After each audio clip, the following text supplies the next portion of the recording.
Hi, my name is Bryndis Whitson, and you're listening to the Zebras to Apples podcast, the fun and fascinating stories of supply chain logistics. In this episode, I sit down with my friend Jen Borno, project manager extraordinaire. Jen is excellent and loves problem solving and really explains to us what is project management and how can we really make sure that the project goes off correctly. Please enjoy this episode with my friend Jen Borno. So I'm here with Jen, and we're going to talk a whole bunch of things project management and see where everything else goes too. So awesome. So tell me a little bit about your career history. Sure. So I always joke I'm a bit of a jack of all trades or a Jill of all trades rather than an expert in anything. So I've really bounced around throughout my career. I started in a forecasting group. I actually started my career at TransCanada, which is now TC Energy, and I was there for about 13 or 14 years.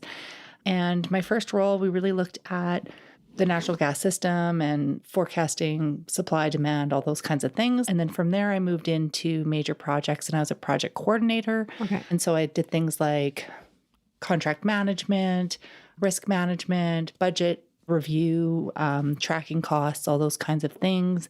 Manage the schedule, blah, blah, blah. Fully. Yeah. And then so many things. So many things. And like being on a fairly large project with a small team, you pretty much just jumped at whatever. It was a great learning opportunity. Yeah, it was super, super fun. And the team was incredible. So I was really lucky to have that kind of an experience early in my career. And then from there, I moved into IT and I started managing projects there. So I managed some projects in finance and I also managed some commercial systems projects, which maybe were a little less interesting. Shh, don't tell anyone. And then from there, I moved into supply chain. So I actually became the manager for the IT and corporate services team. And it might seem like a kind of a weird jump, but within all the IT projects, I managed a lot of software development projects. Oh, definitely. And we had to deal with contracts all the time. And I found consistently we weren't negotiating really important things. So I did some pushback on what we should be negotiating. And they're like, hey, well, we need a manager in this space. Would you like to be that person? So I bumped into that space. And I was there for 3 years. And then I went on maternity leave and the market completely changed. And I came back to a team with all new leaders and I was given a package. So then I left, took an opportunity to have another child. And then I entered the world of consulting. So I worked for another oil and gas company. I worked on their employee well-being program. So as a project manager there, really trying to build awareness for how important like mental health, physical health is for our employees, and then moved into COVID. So my next contract was back in supply chain, working on building out processes for 3 different supply chain teams that were all doing things differently at the same organization, trying to bring some consistency in. And then after that, I went back into IT project management. So project management really is my sweet spot. I did some time in attendance, payroll, and disability management. So all of like just lots of different skills and different experiences. Yeah. I thought the kind of first kind of question, because there's so many questions from that, but let's go just to the basic of what is project management. Okay. So project management it's different from operations that it has a finite time period. So it has a defined start and a defined ending. And you go through multiple different phases throughout a project. You'll have like that prospecting and proposal, just kind of like looking into what is it that we need to do, going into planning, trying to figure out, okay, well, how long will it take? And also, what do we need? Like, not just people, but what kinds of other resources do we need? So most of the projects I've done have been IT. So it might be hardware, software, understanding of other products that we're going to be working with or connecting to, those kinds of things. And then you go into the execution phase. So however you've planned your project, obviously you're going to find things that weren't planned. So that's the risk part too. You're constantly managing risks and issues throughout the project. And then you deliver it. So then you have a delivery. And then from there, you will monitor it for a while. And then it rolls into operations. And that would be the end of your project. So that just kind of gives you a super high level. Fully. And I think having those kind of skills that are really planning focused and really seeing the little pieces plus the bigger picture are probably really important skills to have. Yeah, for sure. And it's interesting. Different project managers have different parts of the project that they love to do. And for me, I'm the most interested in solving the problem. So a lot of the solving the problem often happens at the beginning of the project. And then once you get into execution, so the planning phase for me is like so fun, super intense, trying to understand what skills your team has, who can do what you're missing. Like all that is so fun. It's like you have all the puzzle pieces and you're starting to put it together.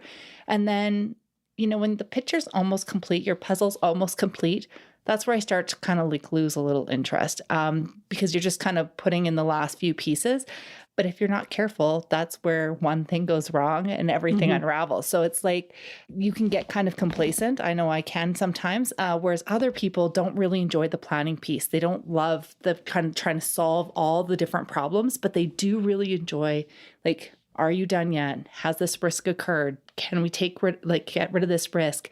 Can we give up some of our contingency? All these different components. So it's really interesting how like there's the detail-oriented piece through execution that's really intense versus the planning, which is more the problem solving, I find. Right. And it's in both pieces, but I find it's the 80-20 rule, right? Yeah. Yeah. Okay, that's really neat. Is there like certain like computer software, different things that you use for that? Or is it more just kind of everyone has a different style? Like there's some consistent tools that a lot of people will use. I tend to just use the ones I know. So I use a lot of Excel for budgeting and a lot of like Microsoft Project to use for like the project plan itself, just because I'm familiar with them. However, there's tons and tons of tools and some companies don't use those particular tools. So you just have to adapt. And then each company tracks their costs differently. So I might do a lot of calculations in Excel, but I do need to learn, let's say, SAP or another software system, depending on the organization. So I've used a number of those. The joys of being a consultant, you have to bounce around and just adapt quickly. Exactly. You fully learn new things. Yeah.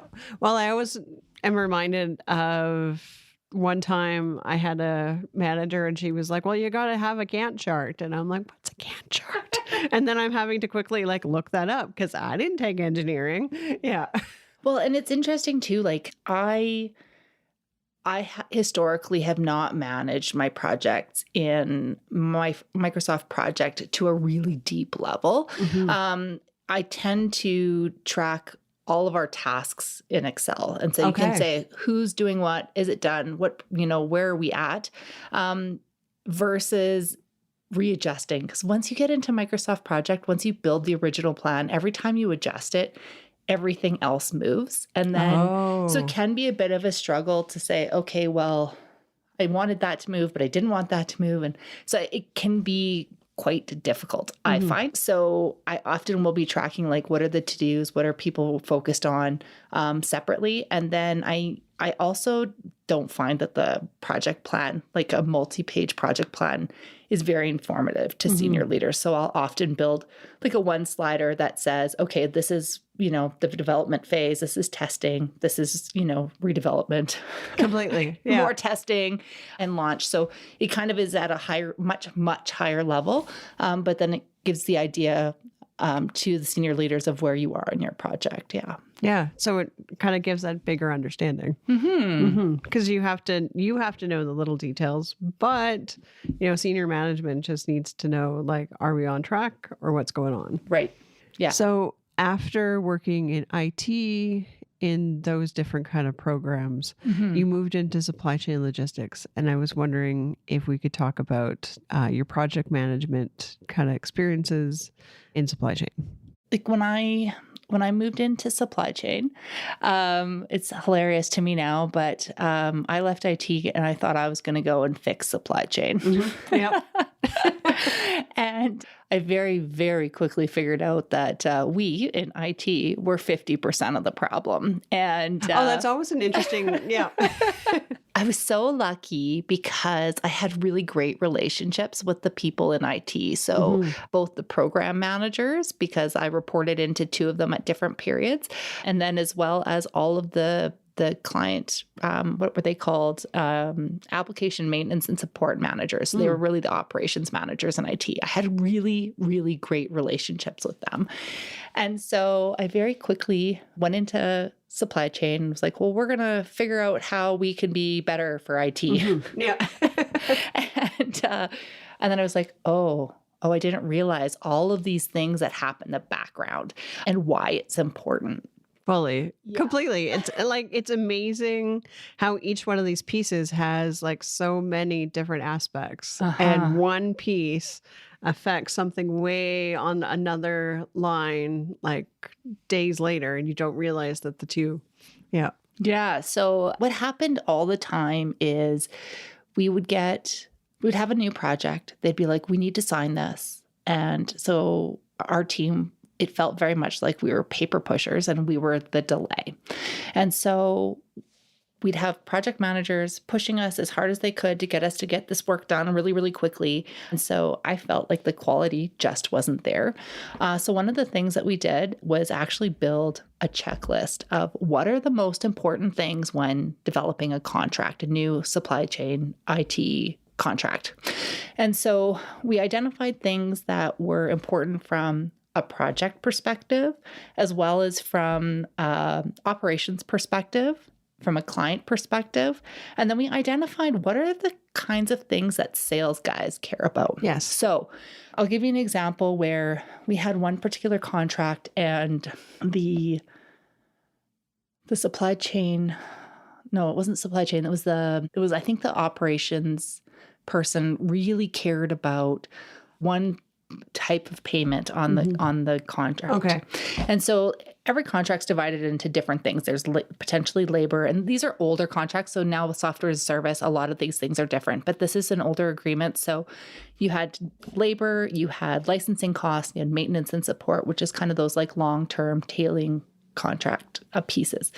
And the project wanted, obviously, the front-end costs to be as low as possible. And so that meant that they were then going to try and figure out how to recoup costs somewhere else. And one of the things I found out really quickly from the sales guy, whether he let it slip or not, was he gets paid based on how much money we pay up front. And so I was able to say, okay, well, we here at TransCanada don't go through our products or change them over very often. So once you're in here, you're probably in here for 10 years, right? So this is the mental gymnastics I'm doing. So being able to then negotiate with him to say, okay, well, maybe we won't negotiate down the front end costs. Sorry, project manager. But if we can negotiate like a really minimal limitation of increase on those maintenance and support costs long term, then actually we could potentially be saving tons and tons of money long term. Oh, yeah. And so that was a great win for operations, maybe less so for the project, but for overall, for the life expectancy of the contract, it was very significant, right? So we were able to kind of freeze costs and maintain that. And then the sales guy was super happy. So he went to bat for us. So it was like a win-win-win all the way around. Yeah. Completely. Yeah. Well, and that would add those extra kind of pieces too, that, knowing where everything fits. Yeah. And what people's needs are. Yeah. Yeah. For sure.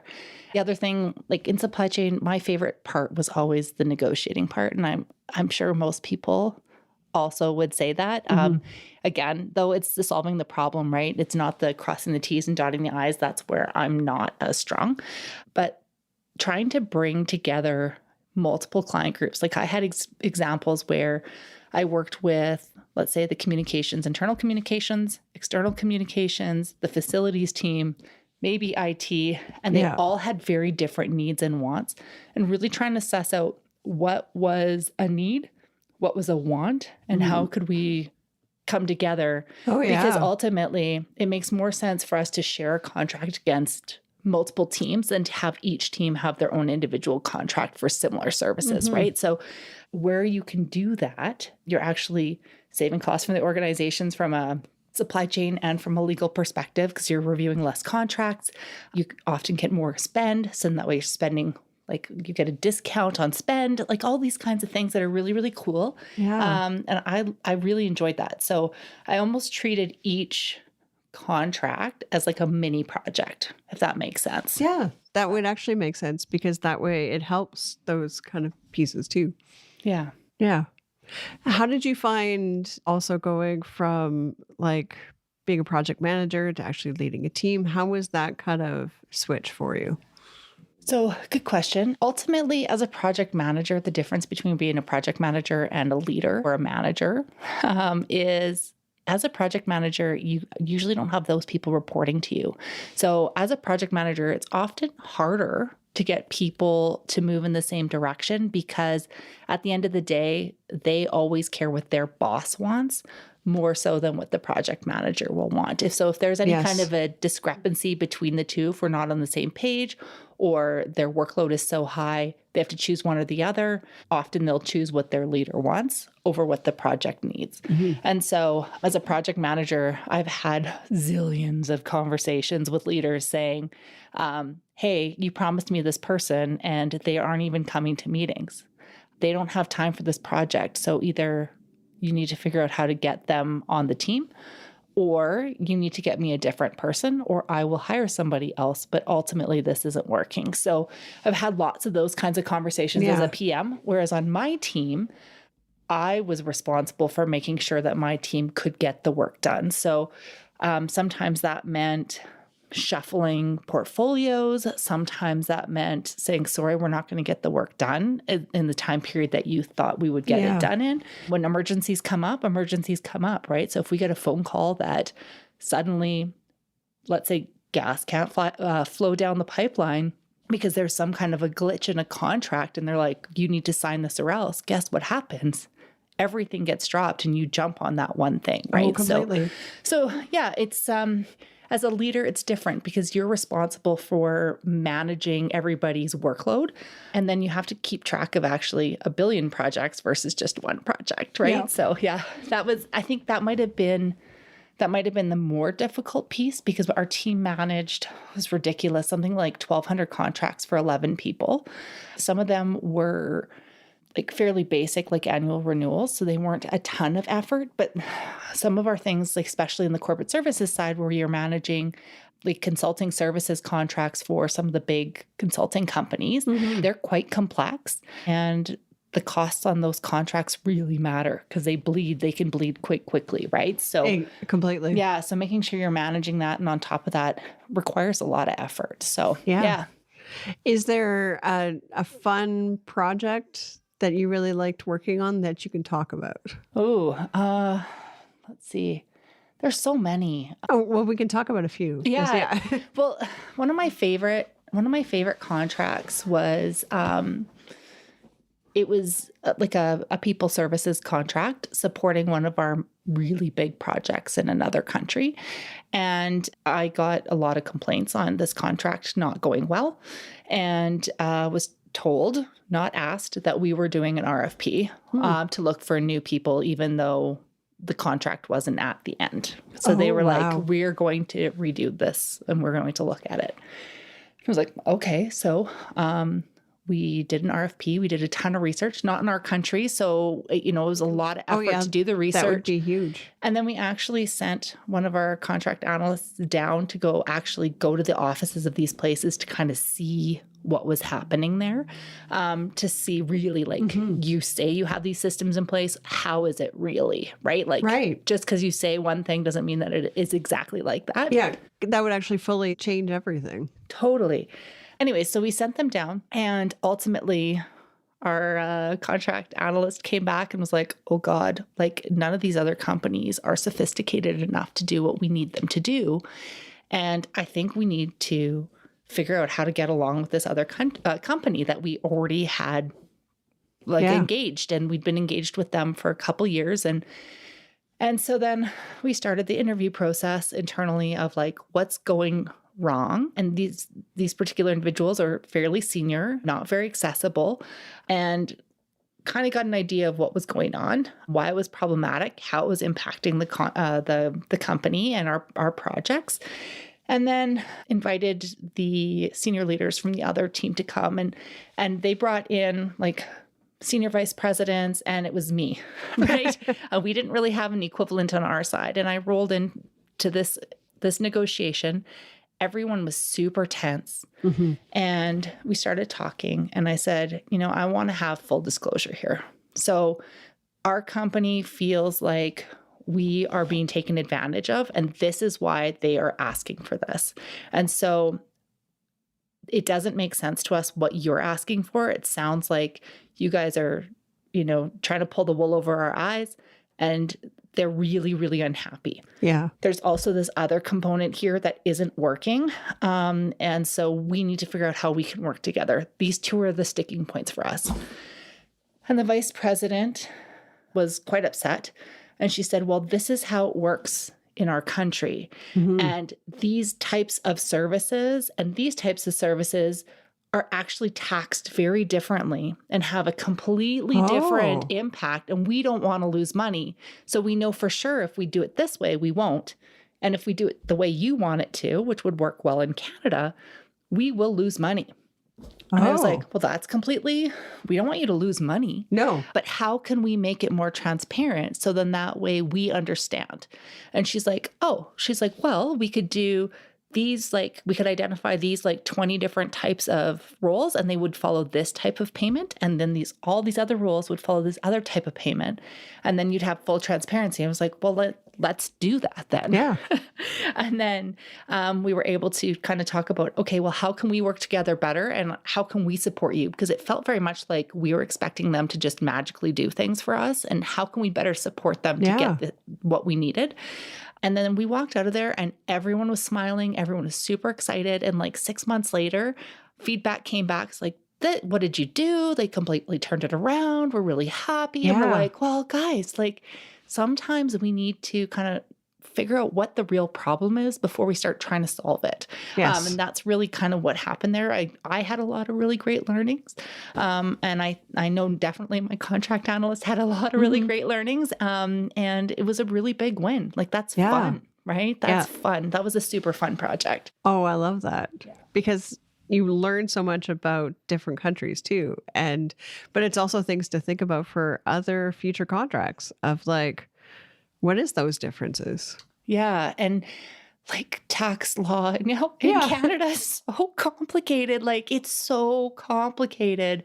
I can't even imagine trying to understand that, let alone in multiple countries, right? So international tax law, what do I know? Nothing. I know nothing about it. So I had no idea that's even something that we needed to consider. I really just thought we're talking about a markup here. And why is this markup ridiculous? Yeah. So whatever. Anyways, it's just really good learning. Yeah. That's really neat. Any other ones that you can think of? I don't know. I feel like most of the contracts that we managed, the most interesting ones were mostly in the IT space. And they were fun because I always had 3 clients on our side and then one, the group that we were negotiating with.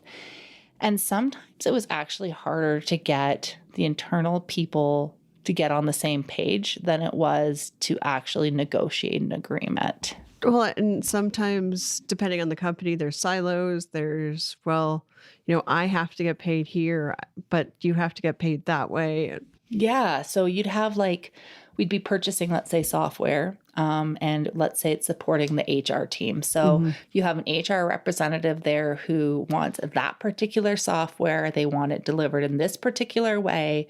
And then you've got your project manager who's trying to figure out how to reduce the costs, reduce the schedule, which means, we need to understand what the full scope is of what the client wants. And then you've got the operations team who's saying I don't have a big budget. So what are we getting rid of? And how much is this going to cost and how long before I start budgeting for it and who's taking which costs. And so often they wouldn't all be on the same page. And so trying to really get them together as a cohesive group. So when we went to the negotiating table, we were actually united. Sometimes it was more difficult than the actual negotiation itself. Oh, I bet. Yeah. So, and just because there were so many teams, whereas when you have let's say, a more standardized contract between the facilities team and a contractor. That's much easier because the facilities team is only one person. So we're supporting them, giving them feedback and support. But at the same time, we're not. The most important part of negotiation is mediation. Yeah. It's like, I'm not always fighting for what I want. I'm trying to make sure that the two sides agree. And so I always kind of find that interestingly when you talk about supply chain and people talk about it's a negotiation. And I've used that term over and over again. But at the same time, supply chain is often the mediator between who's buying and who's selling. Yeah. Yeah.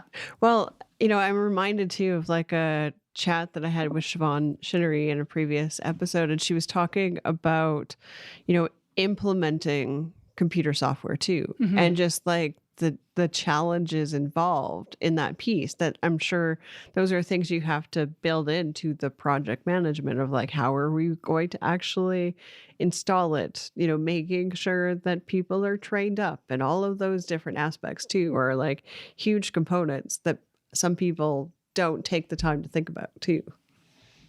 Okay, so I'm going to say as a project manager, usually implementing the tool and getting the functionality up and running usually isn't the hardest part. It's the interfaces between other things. Yeah. And so let's say, so I'll give you an example. So I was working on a disability management project and we were implementing a new supplier, and the new supplier had their own tool. And we had to then send over information to them. But really, we were able to enter it in their tool. It was actually not that difficult. People were super stressed about training. But really, once you got in there, it was very intuitive. But then historically, our old supplier did all the payments for us, and we just did a bulk payment to them. Right. The new supplier didn't have that functionality. They weren't able to actually do the payments on our behalf. And so we had to do the payments. So what they would then do is send us a payment file that we then had to parse it up and fire it into the new system. And then we would then review and then pay people their disability payments based on the information that came in.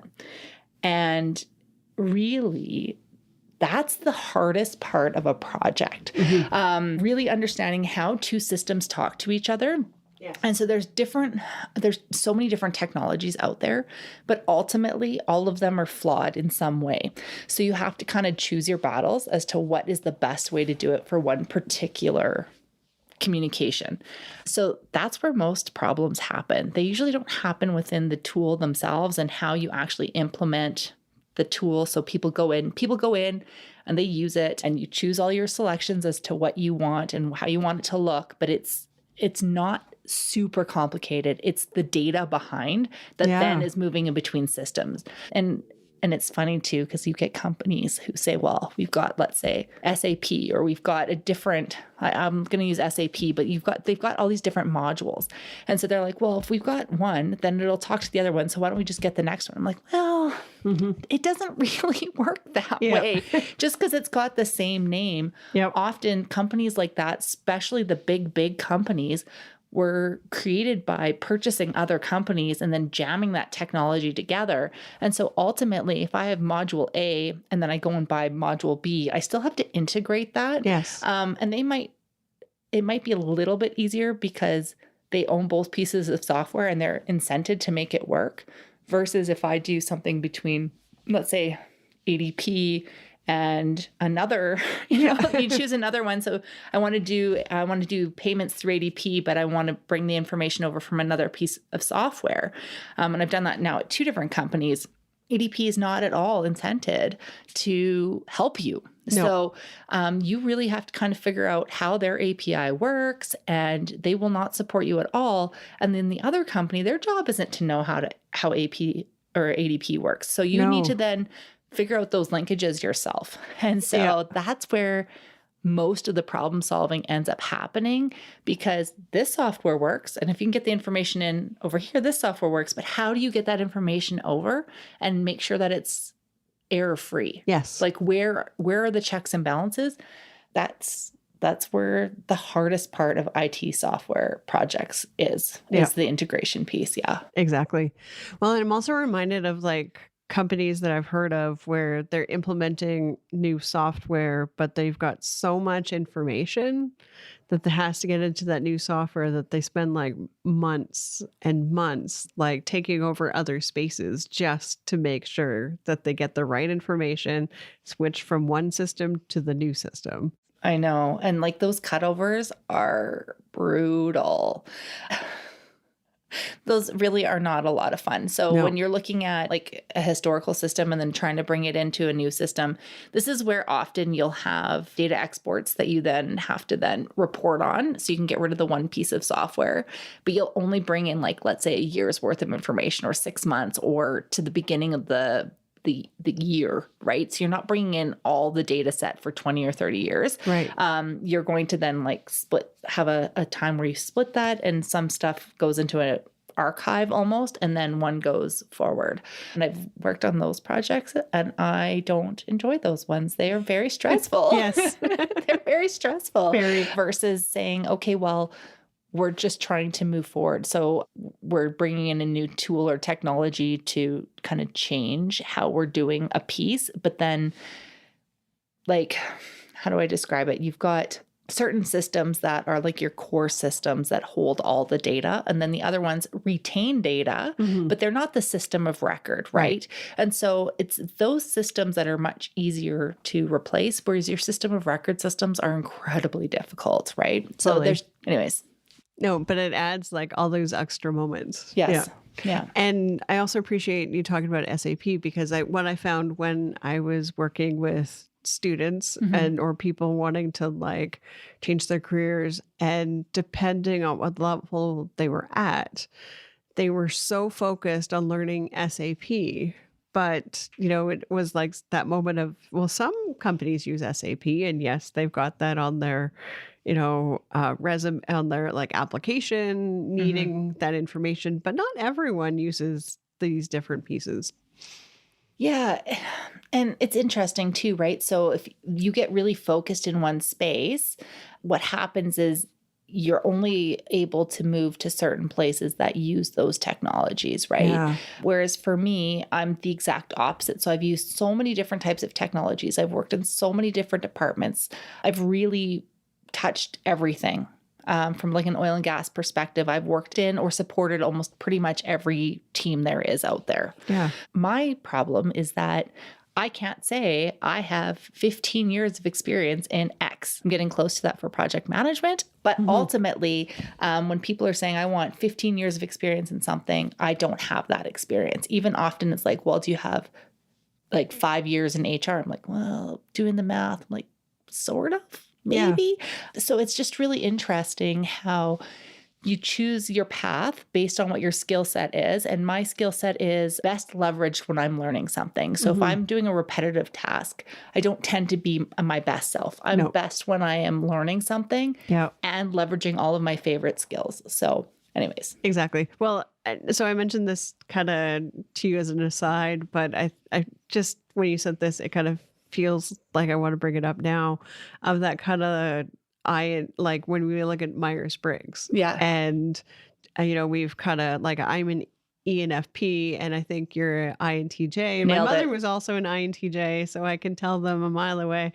But because I love like watching different people and their how their brain works in different ways, but that problem solving, those kind of pieces are fully in that kind of area. Yeah. And I think I'm an ENTJ. Is that right? Oh. Like extroverted. Yes. Yeah. Extrovert. I'm an ENTJ. Yeah. Okay. I know that's shocking, but yeah, I love the problem solving. And it's like when you talk about one of the things that I did after I got let go was really spend a lot of time on what are my personal values. When I worked at TC Energy, we had 4 company values, which I felt like I aligned to quite a lot. Yeah. But spending a lot of time personally looking at what are my real values. My first value is creativity. Yeah. And so, yes, it might be trying to make things pretty or create things new, but it's also about problem solving. Like, how can you creatively pull information from all of your different experiences to solve a problem? Yep. So I love that. My second one is authenticity. And so authenticity for me means, how can I be my best self and how can I help others be their best selves? Because, if we're all authentic and we're angry, that's not helpful. No. And yes, sure, that's authentic, but how can we authentically help people to be their best selves? Completely. And then my third one's learning. So I love to learn, but I love to learn things that help me with the other two aspects, right? Like, how can I learn to be a better problem solver? How can I learn to be like, how can I be more creative? And then also teaching, like, how can I teach others? Like, so fun. Yeah. And learning about how your brain works. Like, Exactly. I am a junkie for like what makes that other person across the table tick. I'm a junkie for it. Me too. And it's also because if you know about that other person's style or start to learn about that other person's style, it helps the entire dynamic because you're fully acknowledging where their skills lie. Yeah. As opposed to just like, well, you need to fit into this box. Oh my God. Oh my God. You're like, somebody said to me recently, you're speaking my love language. And I want to say it to you too. You're speaking my love language. When I was a leader, one of the things that I loved is that I got to choose people who brought something special to my team. And so, for example, I might actually choose somebody who had no supply chain experience, but they had negotiation experience and they very clearly had attention to detail. And so they weren't going to roll into my team and say, well, this is how we did it at company X. They would come in and say, okay, teach me what I need to know. And then start going, why do you do it like that? Why don't you do this? Why don't you do that? It also allowed me to pair up my team with the right clients internally. So you'd have people that couldn't work together. But I always had somebody on my team that would be a good fit for that person. So it was really fun. So being able to play that shuffle game was always really, really awesome. And I remember when I first started doing that, I'd have certain project managers come in and be like, well, I only want so-and-so. I only want this person. I'm like, well, I think you're also going to really get along really well with this other person and they have a bit more time, so they'll actually have time for you. Why don't you give it a go? And so then slowly but surely, I had people coming in and asking for like specific people, but ultimately at the end of the day, everyone was getting requested, right? So that was really cool to see over time that I was able to pair the right people together because they had different skills that offset each other. Or like if you have a really pushy person, you can't put somebody who's an introvert with them. But at the same time, you might have an introverted client who needs somebody who's maybe a little bit more introverted, or, you know, you have a really great problem solver with somebody who's really detail oriented. That's the match you need, right? So it's just really, that was really fun. Whereas as a project manager, often you get the people who are available, or you get maybe the best person, but that best person isn't a really great fit with the best person from a different team, right? You might be pulling a technology person and a business person and, you know, bringing in some consultants. And sometimes I don't have a choice of who those people are. I'm given the resources.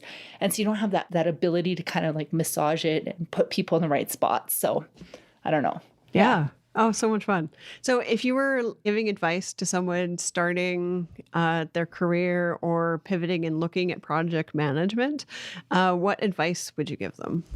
Oh, I guess expect the unexpected. Projects never go as planned ever. I've never had one go as planned ever in my life.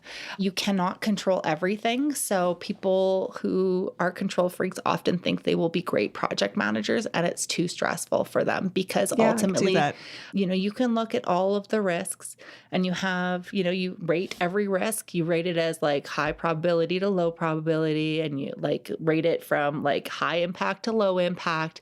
And then you've always got those unknown unknowns, right? Yes. Every project will have one, you know. Hey, it's like for our wedding, our place went bankrupt and we lost our deposit for our wedding, right? So it's you run your project and then something completely shocking happens, right? Good news, we ended up getting our money back through Visa, but ultimately, thank goodness, but still, it's like I was hysterical. And so things like that happen in a project all the time. And so you just need to be able to adapt.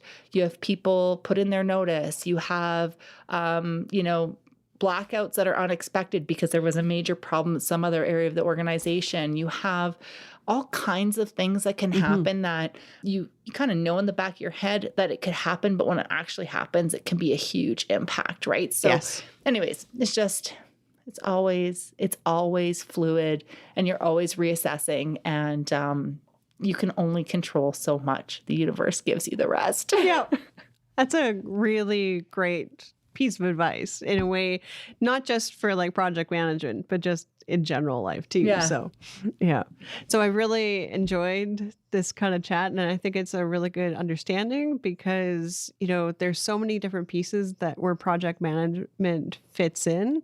And I've had the privilege of getting to see little windows into your project management skills and other things too. And it's been so much fun chatting about this too. Awesome. Yeah, I had so much fun too. I was a little nervous, but you know, I think this was quite easy. Exactly. It is. Surprise. Yeah. Thanks so much. Thank you for listening to this Zebras to Apples podcast episode. I hope you enjoyed the showcase of the fun and fascinating stories of supply chain logistics. If you liked this episode, I would love it if you could give it a rating and review. For more information about this topic, you can go to zebrastoapples.com or follow Zebras to Apples on the social media platform of your choosing, whether that's Instagram, Facebook, Twitter X, Blue Sky, or LinkedIn. You can support the show on Patreon. Also, check out the show notes below. Please join me again for another episode of Zebras to Apples. Have a wonderful day.